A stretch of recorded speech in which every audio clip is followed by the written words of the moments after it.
at Harvard, and in a minute, I will ask Professor Jerome Reichman to introduce Dr. Branscomb. First, I want to acknowledge the important role that this annual lecture plays in our full menu of intellectual property activities at Duke Law School. Since we identified legal fields relating to science and technology as ones in which Duke intended to be truly great, we have added 5 new faculty members in intellectual property, international innovation, biotechnology, telecommunications, and health law, just as the university also has been adding superstar economists, philosophers, scientists, and public policy experts in fields related to genomics, innovation, health and medicine, computer technology, environmental studies, and the like. With new faculty have come new courses, new interdisciplinary programs such as the Center for the Study of Public Domain, the Center on Innovation, and the Center for Genome Ethics, Law, and Policy, to name a few. At the law school, students have the opportunity to work with public interest groups needing legal and policy assistance by well-trained intellectual property scholars. The lecture series is another important component of a university-side emphasis on issues of science and technology innovation.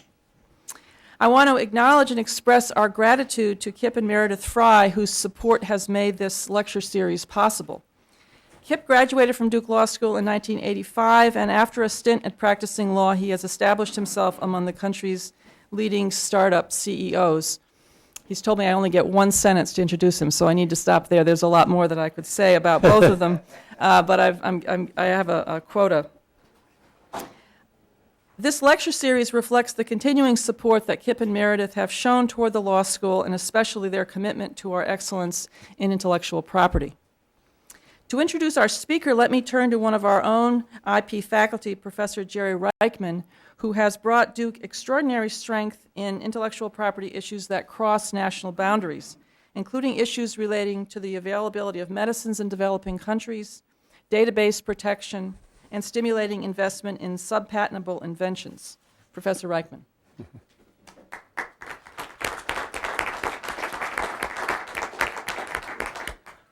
Thank you, Madam Dean, and to the Freys for the possibility to have this lecture, and for all of you for coming out here. The days when science and intellectual property law went their separate ways are so long past that we can hardly remember them. In those days, scientists thought that patenting of research results was a dishonorable project. Today, we can hardly keep them from thinking of anything else.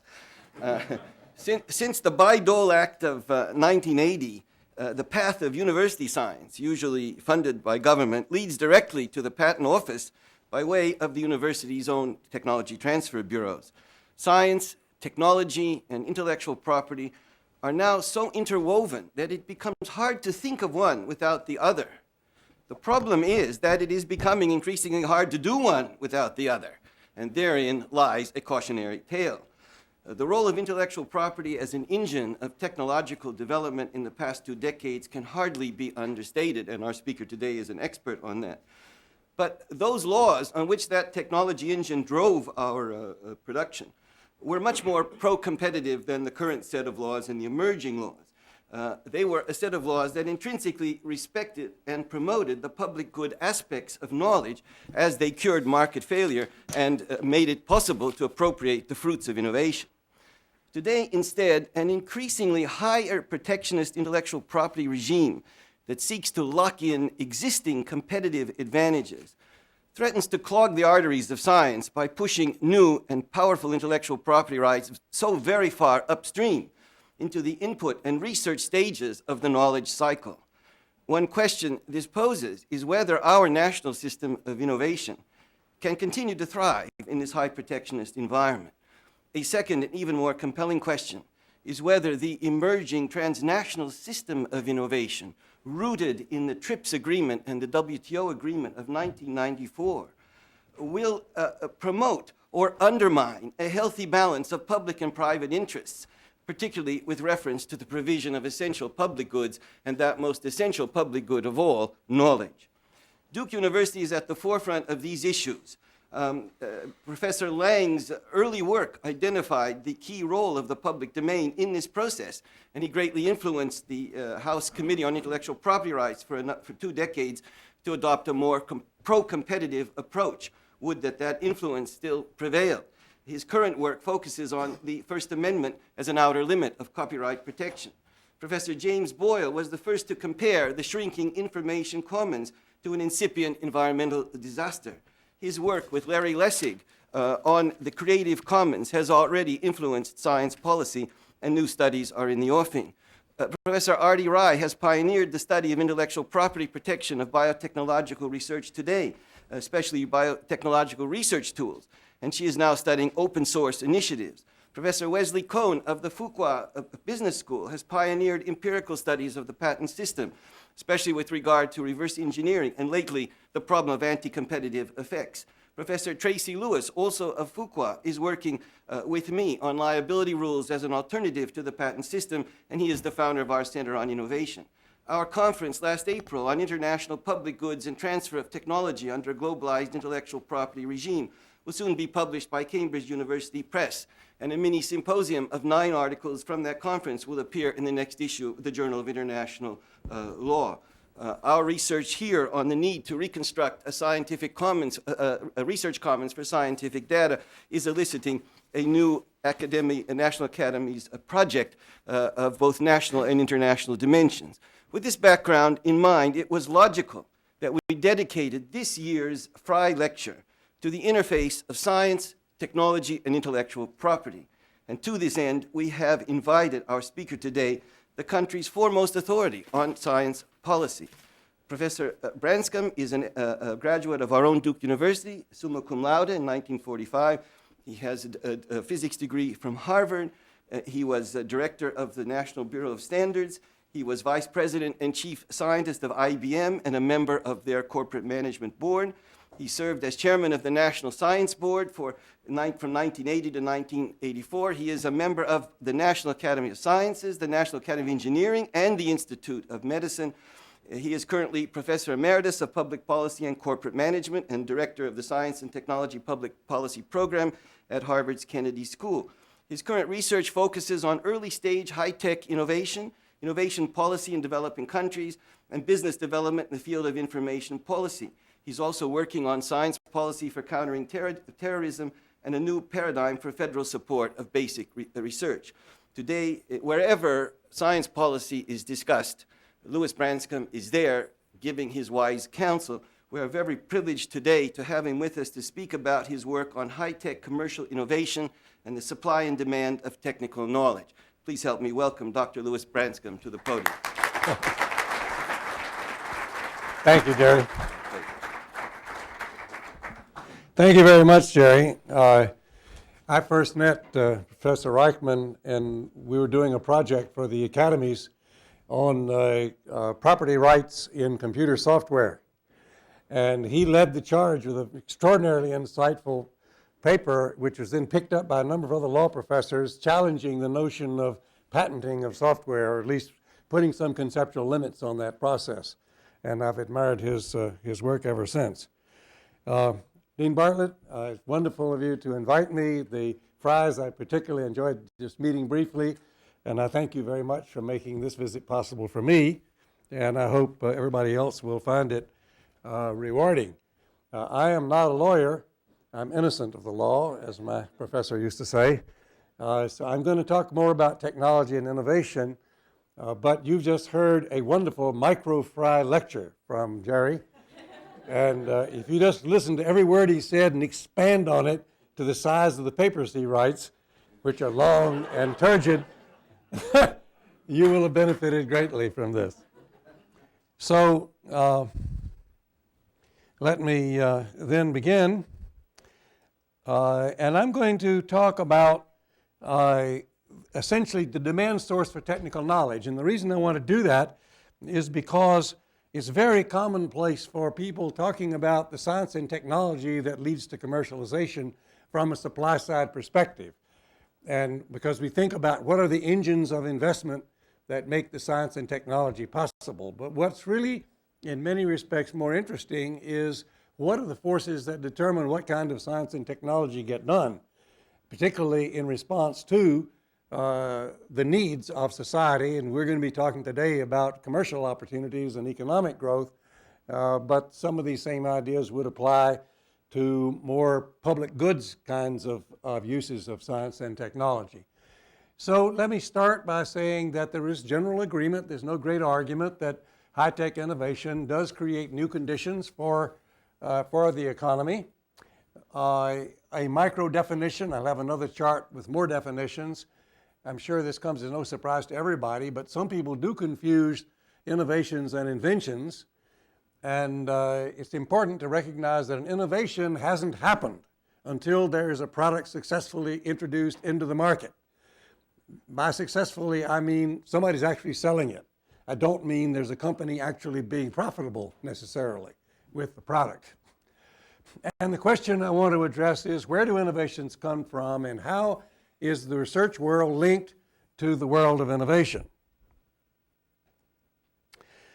Now, the first and most important thing to appreciate, which is not appreciated by a lot of scientists and folks who are infatuated with innovation, is that the innovation sector of the economy, at least the high-tech innovation sector, is totally negligible and meaningless in the large scale of a $10 trillion economy.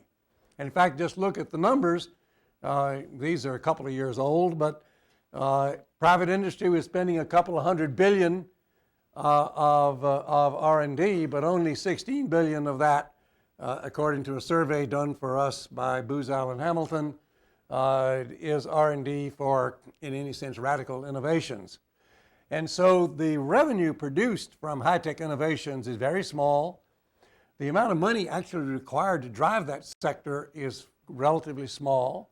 Only in 2000, I think this data is 2000, I'm not sure, but 1999 or 2000, the universities which spin off a large part of our high-tech startups only spun off, in fact, 500 firms. And of course, a lot of them didn't survive. So it's a small activity. The real activity that creates employment and creates that $10 trillion is evolutionary growth by marginal extensions in technology or in markets in businesses that already exist.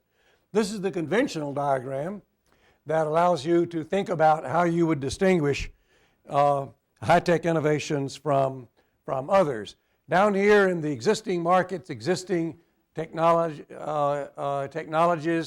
but in the high-tech sector, we have electronics and photographic cameras and automobiles. If we go up here where there's new technology but an existing market, we have digital cameras, we have DVDs replacing tapes, and down in the lower right-hand side, we have new markets for an existing technology. The IBM PC would be an example. That's a little old. And up here in the upper right, we have magnetic resonance imaging systems, which is a brand new thing for the medical world, or was 20 years ago. Cell phones, maybe that's not a good example, but you could think of others. Here's the guy who told us about the important role that radical change, industrial change, makes in the economy. And it's Professor Schumpeter, an Austrian who spent a number of years at Harvard.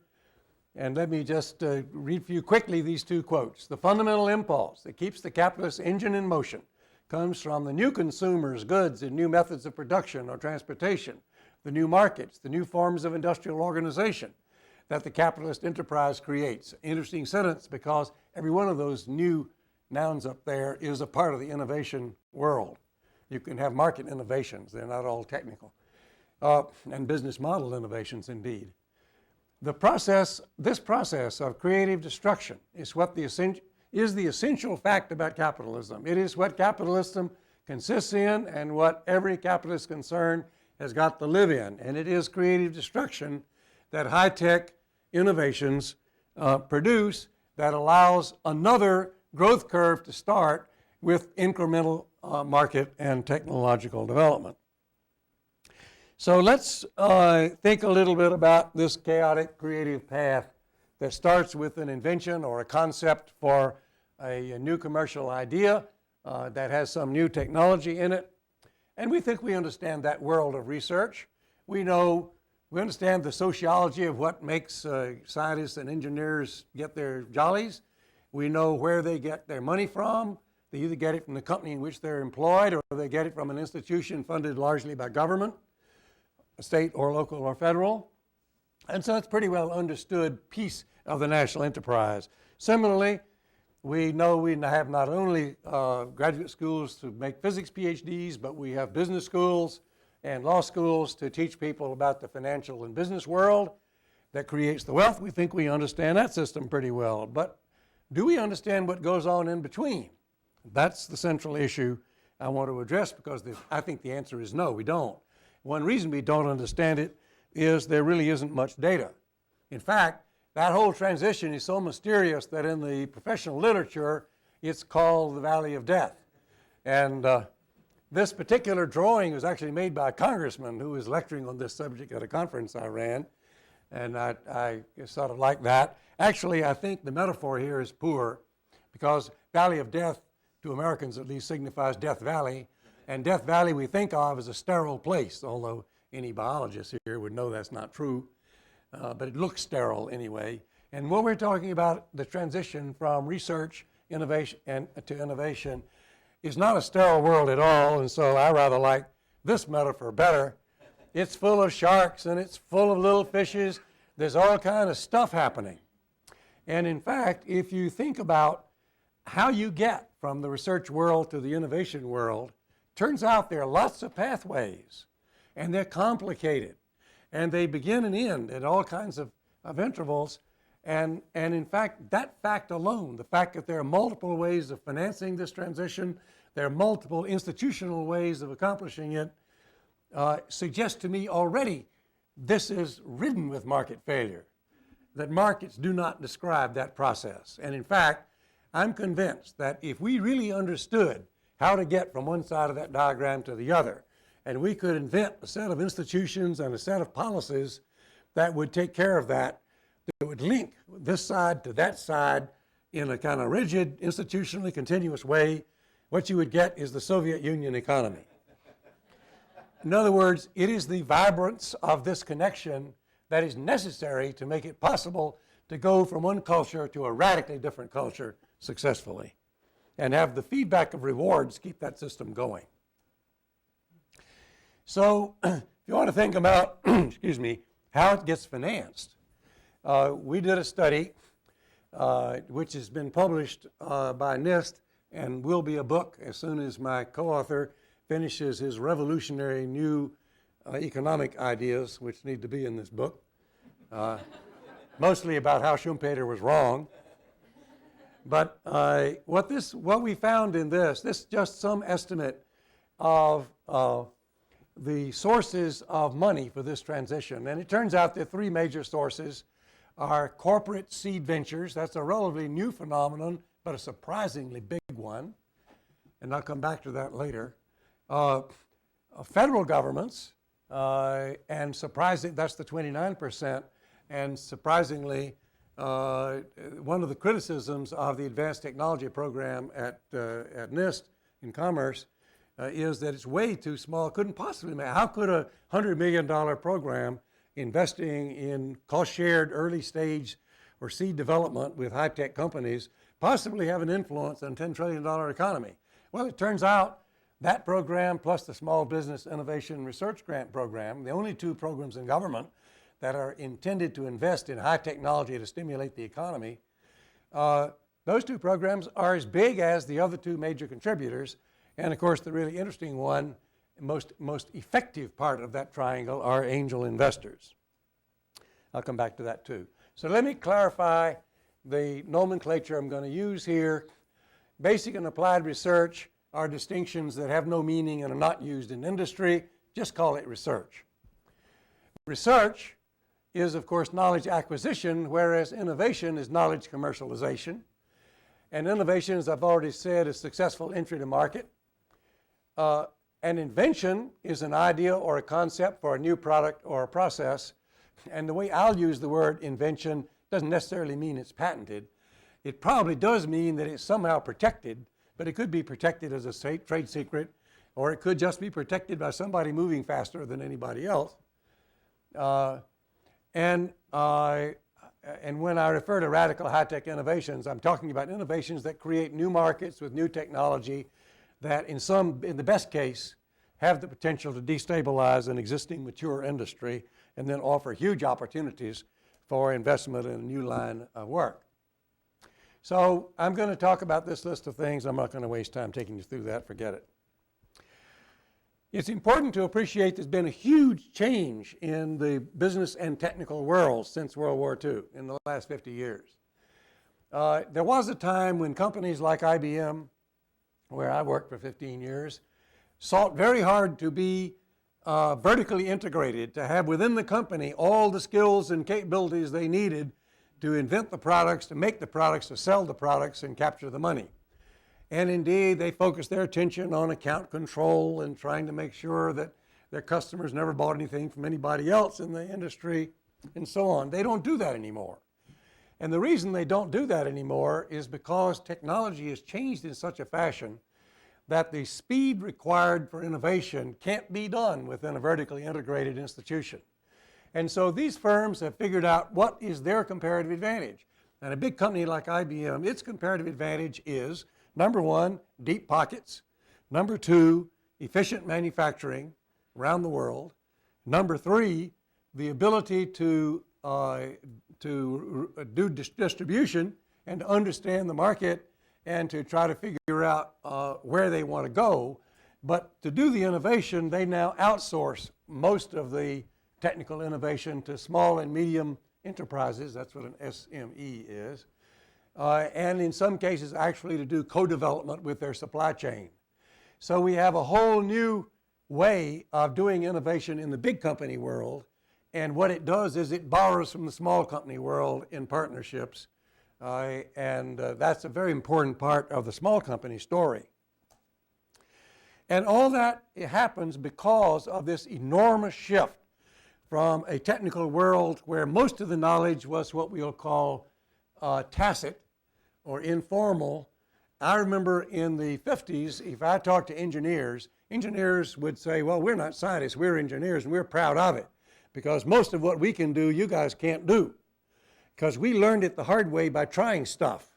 And we learned that this works and that doesn't work, and we engineers can do stuff, and the scientists had to agree that was true. Because when I was in graduate school in the late 40s, physicists could compute the energy structure of an atom with one nucleus, namely with one charge on the nucleus, a hydrogen atom, and one electron. We couldn't even compute a two-electron atom. That was what my doctoral dissertation was about. Chemists knew about valence theory, but that was about it. And they knew in a chemical reaction that atoms were conserved, so all the hydrogens, carbons, and nitrogens on this side of the equation had to be the same number of them on the other side. That's about all they knew, and biologists were doing taxonomy. Now that has enormously changed. Now, if you want to do something, there's so much technical knowledge out there that almost anything is possible, and you can design the materials you want to work with, you can design the architecture, the system you want to put together, and you can actually go to the factory and start making it without ever doing breadboarding. That world has now made it possible for innovation to be divided up into pieces and reassembled by those who are architecting the end product, the big company, in some cases small companies, and indeed that because of the communications and transportation revolutions, that can be outsourced all over the world. So tacit knowledge is still important, but now the important tacit knowledge is understanding that mixture of the technology and the market and the financial world and the distribution system, all the software and the hardware that make the product useful, all of that collection of systems level stuff that's required to satisfy customers. So here's a simple idea of a model for this transition from the technical idea to the initial innovation. And it starts with a technical innovator, an innovator usually with a technical background, not always. And the problem is to figure out, is this idea good enough to work? What do you have to do to find out if it'll work? And what you have to do is you have to go in the laboratory and you have to reduce this technical idea to practice. And what I mean by that is if it's going to be made into something, you've got to have an idea of what the manufacturing process is going to be. And you got to figure out what is the window for that production process. It's got to be a process that is fairly forgiving in a real world manufacturing environment. And all of that drives the details of the technology. And as you do that work and the technology gets more and more perfected in this manufacturable kind of state, the technology, the function of the product begins to change. And when the function of the product begins to change, of course, the market you had in mind for it is probably also going to change. And when that changes and you re-optimize the product around this rather different market, now all of a sudden the manufacturing technology changes. So it's very important to appreciate there's a technical task here, which is very difficult and is not done in universities in most cases. And it involves trying to transform a technical idea into the information that you would like to take to a venture capitalist. What the venture capitalists do not invest in this stuff. About 4% of venture capitalists seed venture capital, which is what I'm talking about. And what the venture capitalist wants is a solid business case. And he is not interested in taking chances in technology. Venture capitalists buy companies cheap and sell companies dear and do it in 7 years, and that's what a venture capitalist does. And so the venture capitalist needs to have this business case pretty solid in order to start putting the real money in that allows this enterprise to grow. So the problem is, how can an idea swim across that Darwinian sea? So the sequence from an idea to a material contribution begins with an idea based on research. That's got to be turned into the initial innovation, chance of success, maybe 1 in 10, I don't know. Then that little company has to actually cover its initial opportunities well enough that it can fund its own growth. It can reach the point of an initial public offering, perhaps, or in the path to the IPO, probably a merger out into a larger company. And sometimes they stay self-funded. And there's maybe a chance of 1 in 10 of that being done successfully. At that point, you now have an enterprise, probably a public company.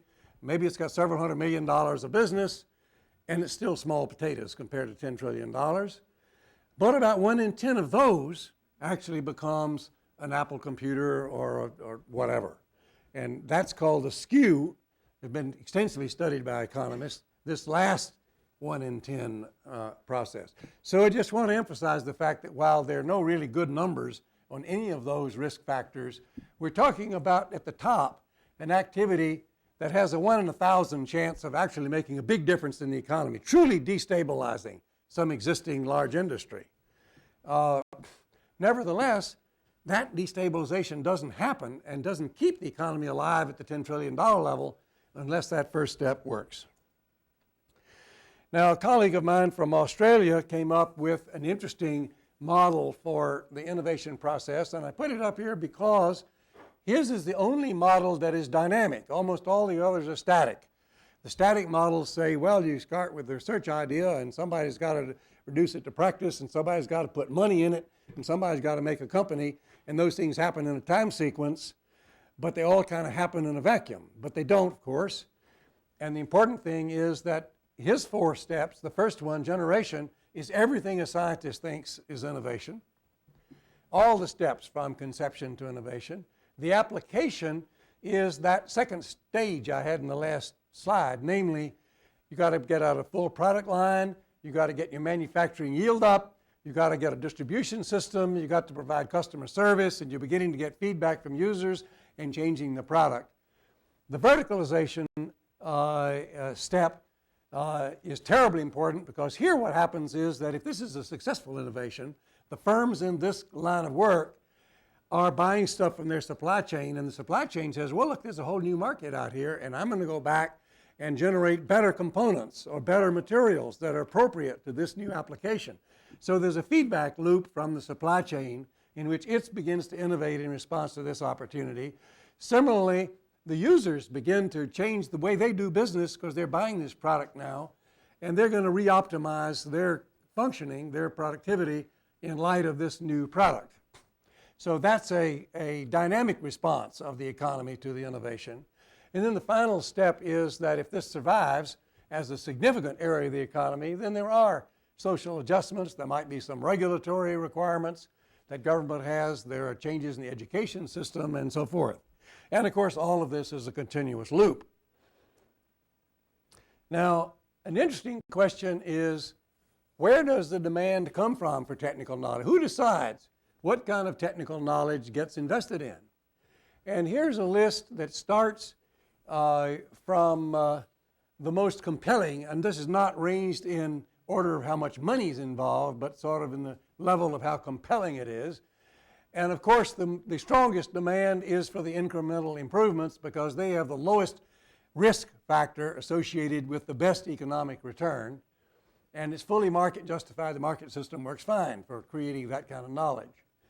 The second one comes from the customer, the end user expectations in some rapidly developing, newer, more science-based industry, the kind of one I'm talking about, where in fact markets do help drive that, but you also will find government research investments, which amounts to a subsidy going in there and driven by, in this case, a competitive expectation rather than the immediate market. The third is the radical out-of-core new firm opportunities, which either come as spin-offs from a research institution, typically a university, maybe a national lab, or an interesting but kind of curious phenomenon, the out-of-core spin-out from a large enterprise. In one little book that we did, we have a chapter in there, guest chapter, by Jim McGrady, who used to be president of the research labs at IBM. And I'll tell you what his chapter says by giving you the title. That's all you need to know. Title of this chapter was Raising Mice in the Elephant's Cage. And it's about the virtual impossibility of doing an out-of-core, meaning not in the computer business, innovation in a place like IBM, which spends all of its time trying to do innovations. But the forces to keep that within the incremental scope are very strong. And finally, of course, there's the general investment in knowledge, which is what professors wish all of the demand function was about. So the sources of function of funding I showed you in that pie chart, and I just want to say a word about the corporate seed venture capital and the angel investors. Corporate seed venture capital has flowered in the last 10 or 15 years. If you go to Intel's homepage, just go www.intel.com. Right on that homepage, they feature what amounts to $750 million of equity investment in small high-tech firms exploring technologies that Intel thinks might be interesting, either because they could use the technology or because that technology will generate demand in their customer set. And that's a new thing, and the reason it's happening is that Intel has figured out that they can get more return per dollar by doing that than they can by doing this kind of work in their own corporate lab. And the folks in the corporate lab may not think that's great, but I think they're onto something. And indeed, there are a lot of companies doing this. The angel investor story, of course, is interesting because, well, let me come back to angel investors a little later, because I've got a chart on that. So who sets the performance requirements? What the customer wants may not be what the customer needs, so the customer may not be a good one to tell you what that knowledge ought to be. Small firms carry a burden of testing the viability of meeting those needs in the absence of an expressed demand. If you're doing a radical innovation, of course, there is no market. You can't go out to focus groups and ask them, would you like to buy this? And they say, this what? You know, I've never heard of anything. How could I use that? So there's more risk involved in that problem. So the customer wants may not coincide with their customers' needs, and innovations have to satisfy both. Now this is a very busy chart, and I will provide a copy of these PowerPoints to you folks. So if anybody wants to copy that chart or the whole presentation, you're welcome.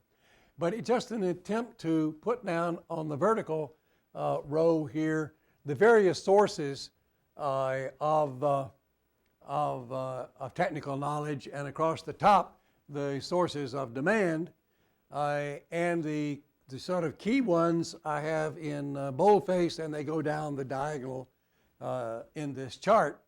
And what it's intended to show is that people who are thinking about the relationship between the business opportunity and the source of technical knowledge are working in a multidimensional space, and there are many different institutional avenues for accomplishing this. It's a very complex picture, and the people who do public policy and where the government's going to invest its money don't really think very deeply about how complex this problem is.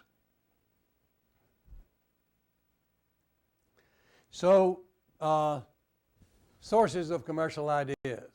We have the individual entrepreneurs, we have universities spinning out firms, we have government research that's commercialized through licenses, joint ventures, and the like, or government-funded research, angel investors, and others with a novel business model or market opportunity looking for technology, and spin-outs from corporate research, those mice in the elephant's cage. Universities do play a very important role, but it's not, in some sense, it's a lot bigger than you might have thought. In other senses, maybe not. Now, this data is 3 years old, going on 4. In that year of 2000, there were 8,500 patents filed by universities, $1.25 billion in royalties, around 500 spin-out companies. Interestingly, even in the year 2000, and this has been going up rapidly, the universities are beginning to be happier taking an equity interest in these deals that spin out of the university than just trying to take a royalty off of the patent licensing. And because they've finally gotten smart and they've realized that that's where the money is. It's in the equity growth of the enterprise, not in the royalties, in most cases.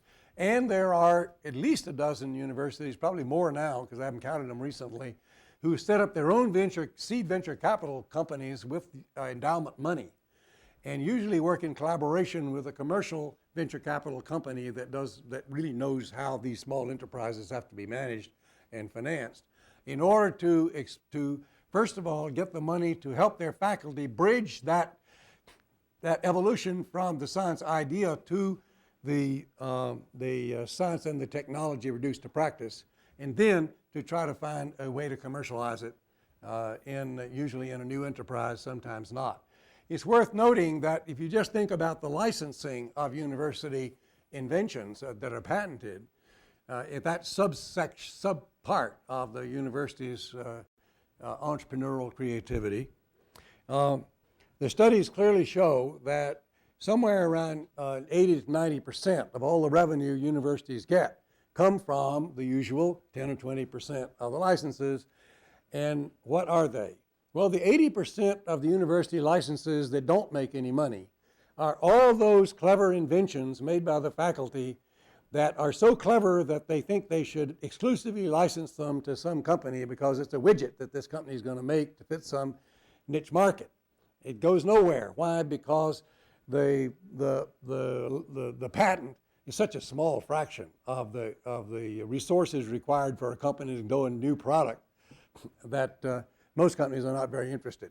And that there's very little commercialization of that huge number of university patents of that sort. The money comes from the university patents where they have invented a new process or a new way of doing things. If you take the Cohen-Boyer patent at Stanford, for example, in molecular biology, this is a tool that every biology company in the world has to have. And Stanford got smart.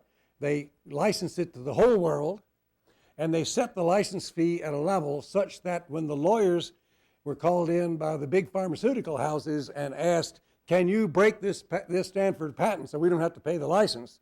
The lawyers said, yes, I think we could probably break it, but at the fee that Stanford has set, it's cheaper for you to pay the license fee than it is to pay us to try to do it.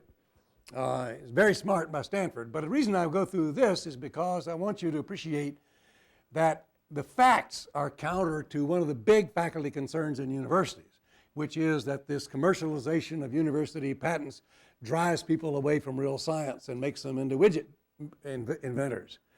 Because there ain't no money in the widget inventing business, exclusively licensed. The money is in the fundamental science. So stick to your knitting and pay attention to the intellectual property that's inherent in the product.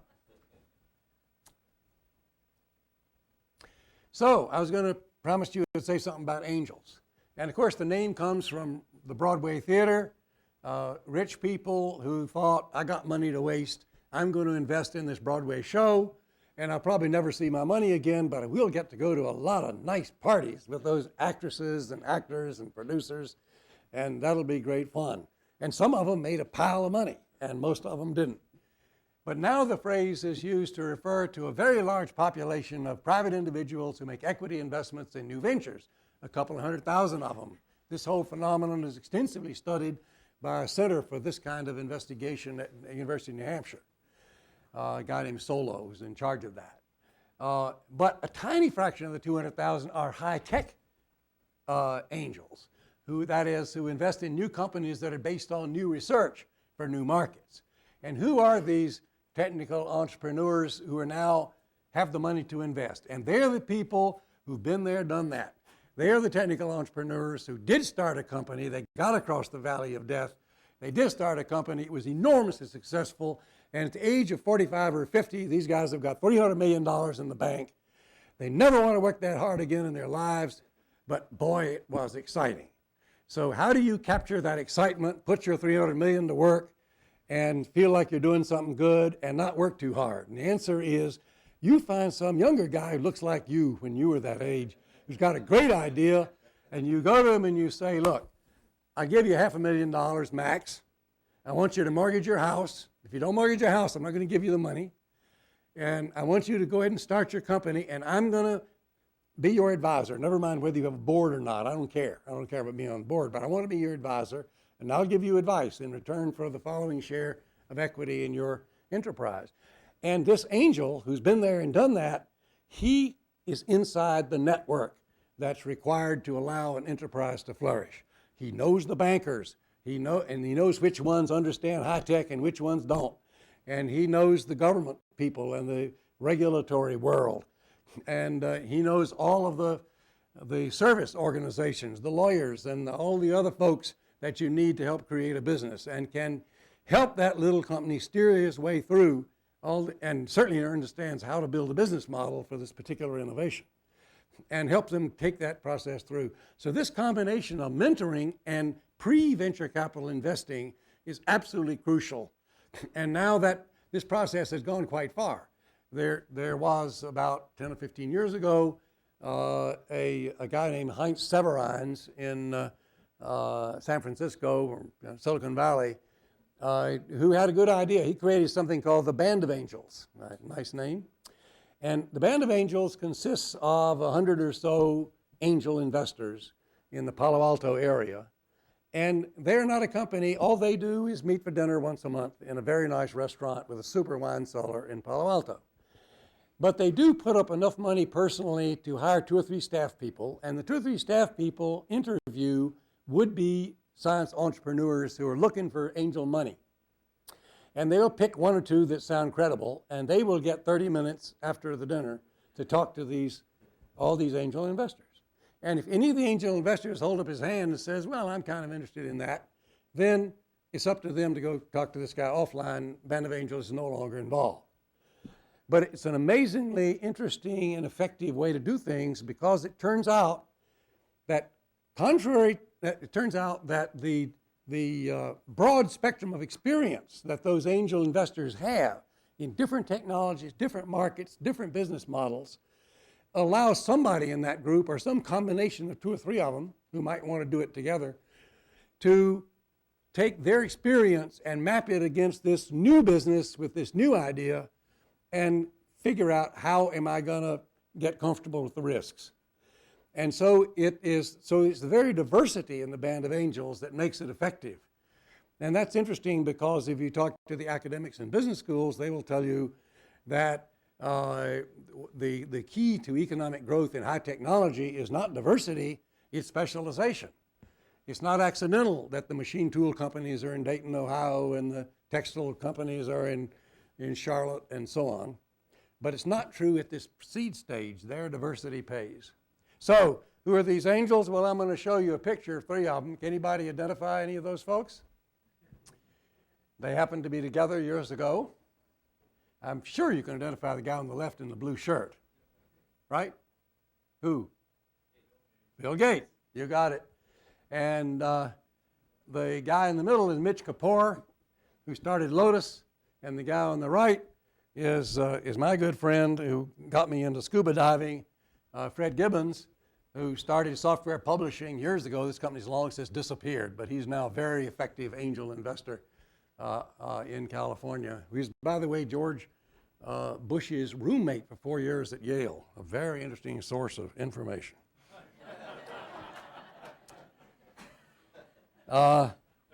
So now I'm getting near the end, but let me call attention to a rather remarkable, different kind of skew. Well, first of all, not too surprising that that investors, both at the pre-stage I'm talking about, but also at the IPO level, the investment bankers in New York, they tend to follow fads. So almost all of their money flows to a few industries, a few technical areas where they can get some comfort with experience. So if you're trying to do an innovation outside one of those areas, you've got an uphill climb because it's hard to find bankers and others who have any comfort in that new technical area. But even more interesting is the skew by private investment. Here are 4 states that in 1999 got 2/3 of all the venture capital money. And wherever all the venture capital money is, that's surely also where the angel money is, because both angels and venture capitalists like to invest in companies that are no more than an hour's automobile drive from their offices. And that's because this is an intimate business. So let me show you some interesting data. And this data is kind of old, but it has, oh, yes, it is a little, 1982.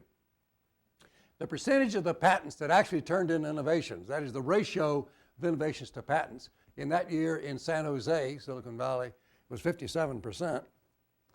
In Albany, Schenectady, was 0.3%. That means there were 192 innovations per patent difference between a factor ratio between Albany and San Jose.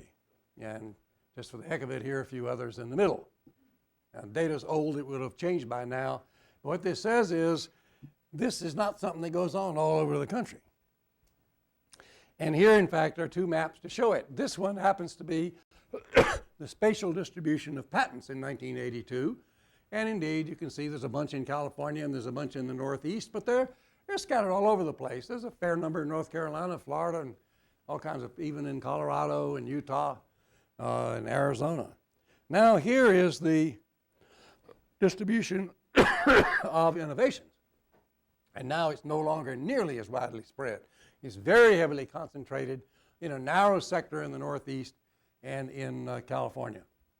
I think if we did this now, if it went 20 years later, you'd find a big bunch in Virginia around the Washington area. You'd find a much bigger bunch around Dallas and Austin, Texas, and some other places that are beginning to bloom.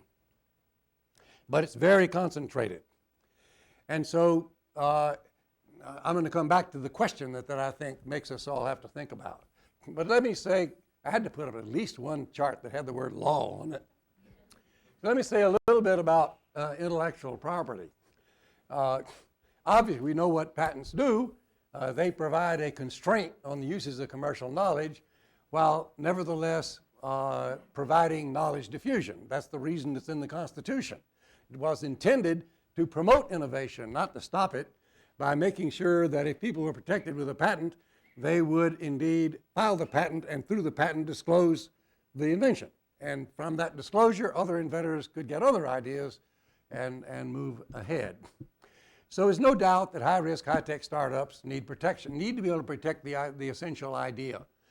But the situation is very different in different industries. In the biotech industry, if you didn't have really rigorous legal protection of your ideas, you'd be hopeless, because the government imposes such a long delay between the time you have the idea and the time you're allowed to enter the market, that by the time you entered the market, if you couldn't protect the idea, you would have spent all the money but gotten none of the benefit. On the other hand, in the computer industry, as I was in, IBM was cross-licensed with every big computer company in the world. We could use all their patents, they could use all of our patents, and we put a lot of our inventions in the disclosure bulletin because it was much cheaper than filing a patent. We patented for freedom of action protection, not for exclusivity. We needed a big portfolio, of course, to make sure that when we cross-licensed, we didn't have to pay anybody anything, that it was a neutral deal. And of course, if you're a small company, it's a very different story. You can't expect to be cross-licensed to all your competition, nor would that be desirable. But I do want to point out in this last bullet, I run a small invitation-only conference every summer just outside Zurich with a colleague.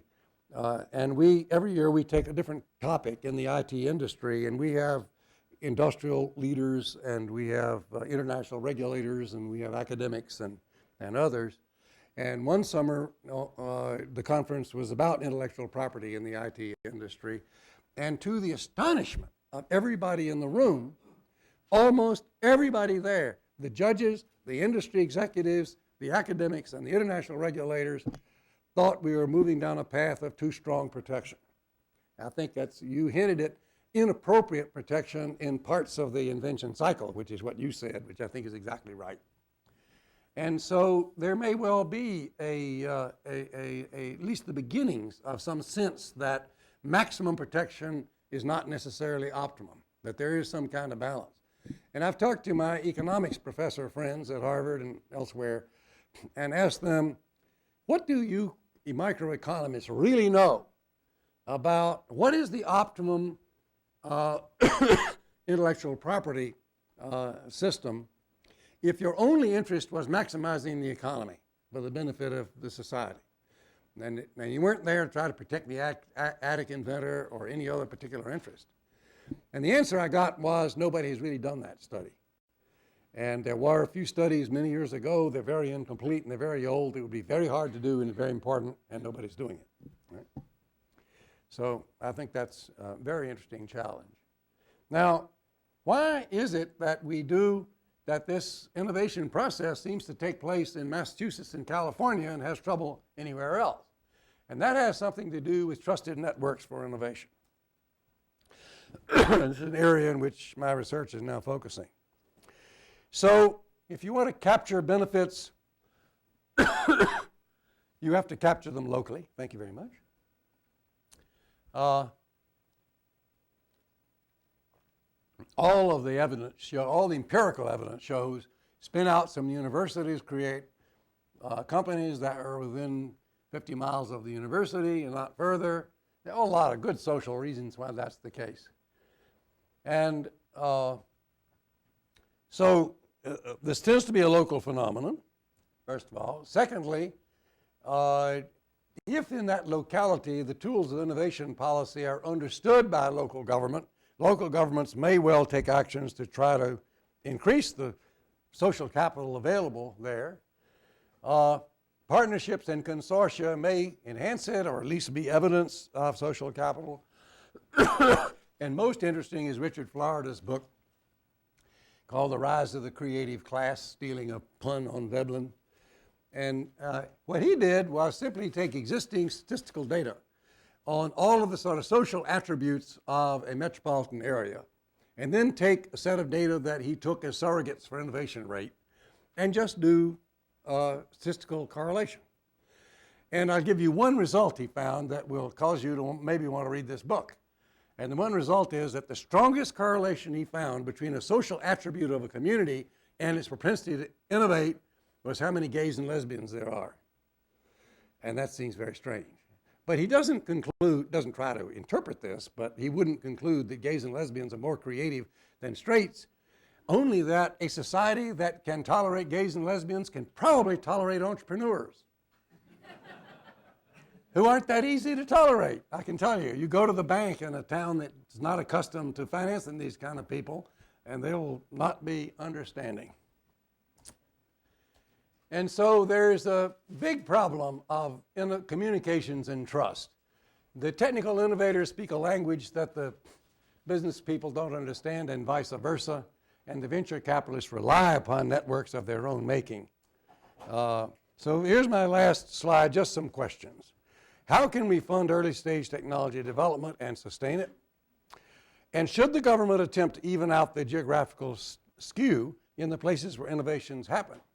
And that last question, I think, is puzzling one, because you might say, well, fairness says, obviously, we should have, every community should be able to do this kind of stuff with equal likelihood. It's not obvious. First of all, I'm not sure the economy needs more than a certain fraction of the economy in radical innovation, maybe about the level we have or a bit more. And if that's the case, then it may be that it doesn't work very well unless you reach a critical mass of angel investors and banks and companies and university ideas and all the other ingredients that go into this network of trust. So that doesn't suggest to me that any community should stop trying to beat out Silicon Valley and Route 128, but I'm not sure how many of those we're going to end up with or whether they're going to be displacing each other in competition. So finally, let me say, everybody talks about R&D, but it really isn't about R and it really isn't about D, it's about the and. Thank you.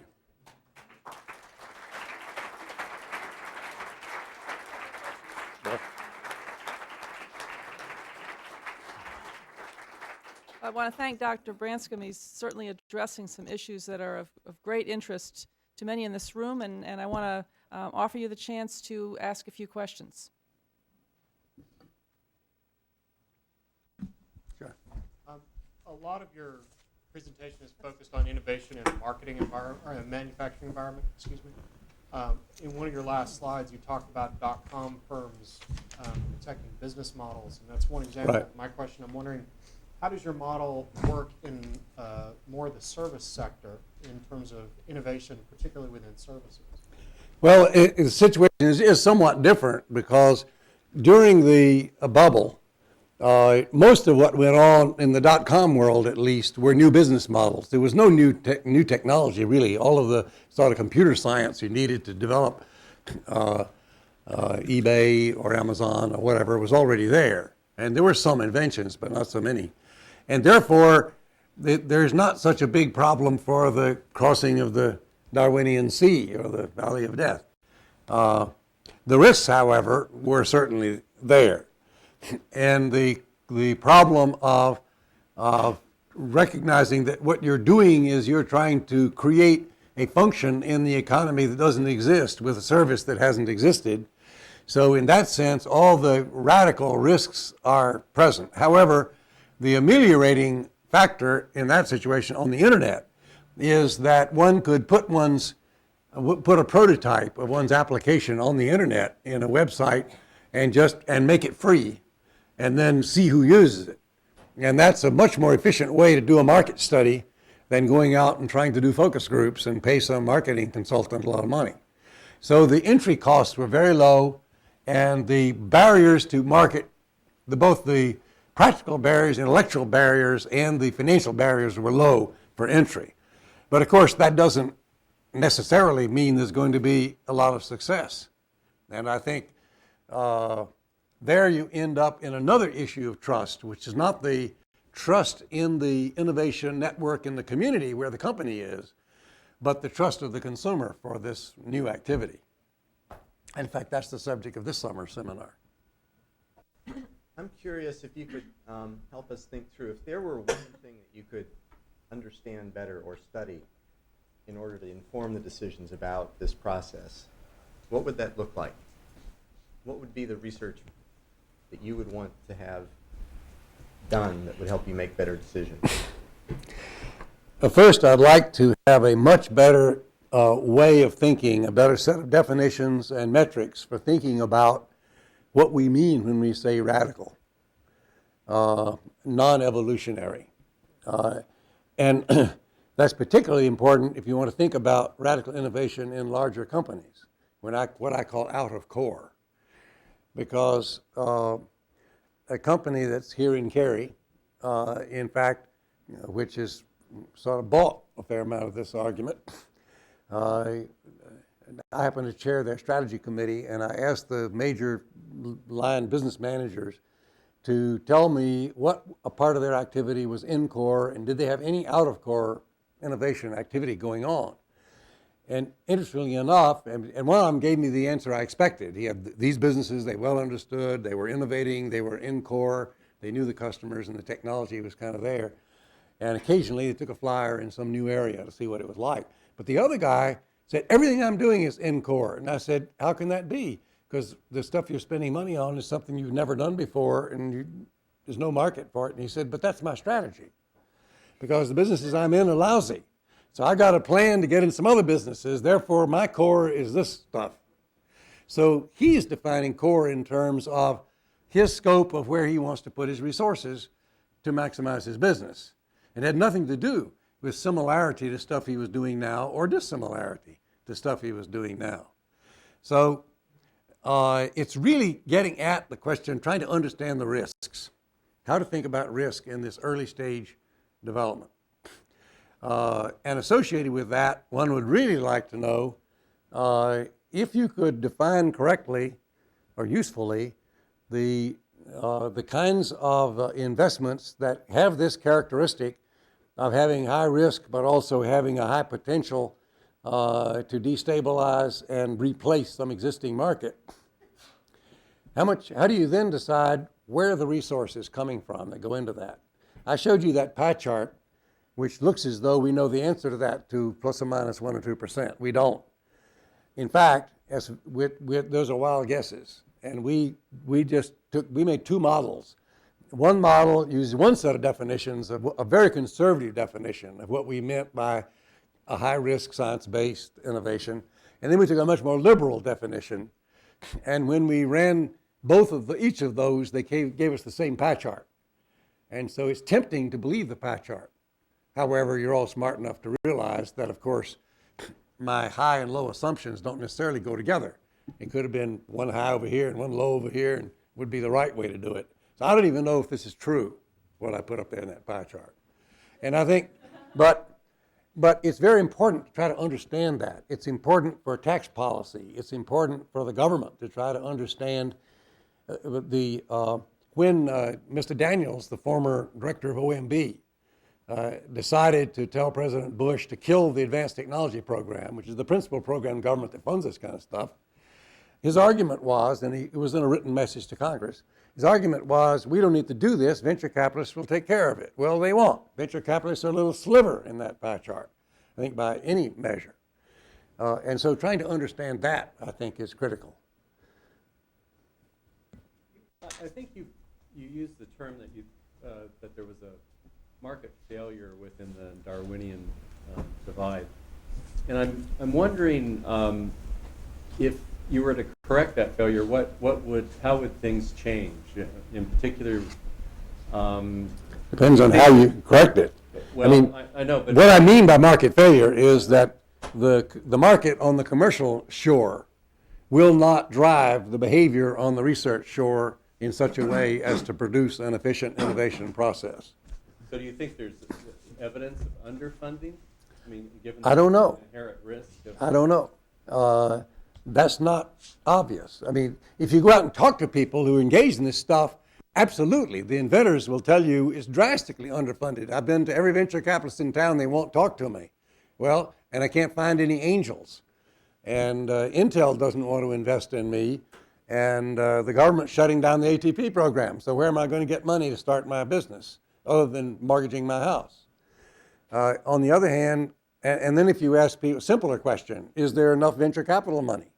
Well, some people say, of course not. I mean, 5 years ago, we had $200 billion of venture capital money, and now it's down to a tenth that. But you go to the venture capital companies, and they say, we got a lot of money. We just can't find any deals that we can invest in. You say, what do you mean you can't find any deals? They got all these guys, the inventors, screaming. They said, well, no, a deal for us is a deal whereby our investors can be reasonably assured of a 30% return and liquidity in 7 years. I can't find any of those deals. That's my problem. So my guess is that the right answer is that it is underfunded because this front end process is so cheap compared to the rest of the economic chain of that 1 in 1,000 risk structure that it would probably be in the interest of the economy to flood the venture capitalists with good deals and to accept a higher failure rate at the front end of this process, assuming that the entrepreneurs are willing to live in that higher failure rate world. Some of them will. So lots of them will. They're not easy to discourage. Mm-hmm. Well, when you say entrepreneurs are willing to live in that high failure world, it does seem to go in cycles. There are all Yep. these boom-bust cycles. And do you think that's sort of the nature of high-risk innovation, that we're going to have bubbles and busts and bubbles and busts? And that's just... I haven't seen any theoretical argument that says that that somehow makes the system work better. I mean, I think, talk to economists and they'll say, well, you know, this process works, but it generates its own enthusiasms and so forth, and it becomes a kind of fad, and then people start pouring money in it, and it's not well invested, and then you need a correction. But it strikes me that more information and more parties to the process, if they had more information, maybe it wouldn't be as cyclical. I guarantee you the cyclicalness of the process is not a healthy thing. We've done case studies of a number of companies. The most interesting case study, I can't remember the name of the company at the moment, but it's a company that had a fantastic idea for a product at the beginning, and over 10 years, the technical idea with the product idea, he served as the chief technical officer of the company for 10 years through 6 CEOs. He never wanted to be CEO. His eye was on that eventual maturing of this product, and all along the line, he optimized his patent portfolio. And every time they sold a piece of the business to somebody else to get some more money, he was very careful about the patents. And every time he could acquire patents in some joint activity, he would do so. And there's a guy who couldn't have survived too much cyclicalness because it took 10 years. It often does. Right, well, I'm in the tech industry where right now things are getting a little bit better. They're starving right now. Yeah. And, they were so flush 3 years ago. And I agree with you, it can't possibly be good that we have these extremes. So the question is, is there a role for government funding in that space, or is there? I think. Or you think that more information will even out the? I think there's a limited role for government, but where I would like to see the government funding is where I think the ATP program actually tries to be, or that's not the words they use the wrong words, but it is in research investments, in which what the government would do is in selected cases where somebody said, I think there's a really important application here that's good for society, and I want research money.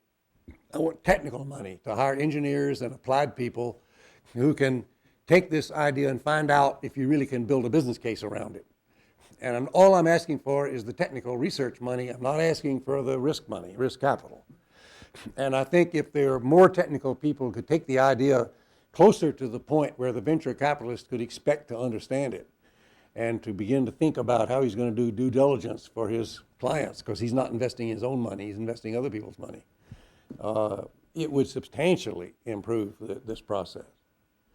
And I suspect it's also true that governments, and here I think mostly municipal and state governments, might be able to do more than they do to try to build the social capital in a large metropolitan area, so that if there are good ideas there and there is local capital available, this could take off. You had your hand up back there. You said your co-author was working on the economics portion, and particularly perhaps arguing with Schumpeter. Is one of the arguments that he or you are considering that Schumpeter is wrong and we are wrong to focus so much on radical innovation? Should we spend more time focusing on evolutionary? And if not, why not, and how would we know based on the data that you've given us? Oh, I think that's a very good, how much is enough is a very hard question. It's sort of been asked already, and I don't know the answer to that, and I don't think anybody does. The answer I gave is a cheap answer, which is, well, it doesn't cost much, do more. That's the same argument you can make for basic research in chemistry, physics, and biology. It really is cheap compared to everything else that stems from it. So we really ought to do a lot more of it. Shouldn't worry about duplication. That's good in idea generation. There are a lot of people with good technical ideas that could make companies, but they have lousy ideas about the business model that's appropriate for the technical idea. And so to have 8 guys with the same technical idea try 8 different business models is probably good for the economy. It's a multi-dimensional risk spectrum. So, but that's really not a very satisfactory answer from an analytical point of view. One more question. Okay, that's this gentleman right here. So you occasionally see innovations which kind of escape your model. MP3s, for example, nobody really tried to profit on it until long after it had been an innovation.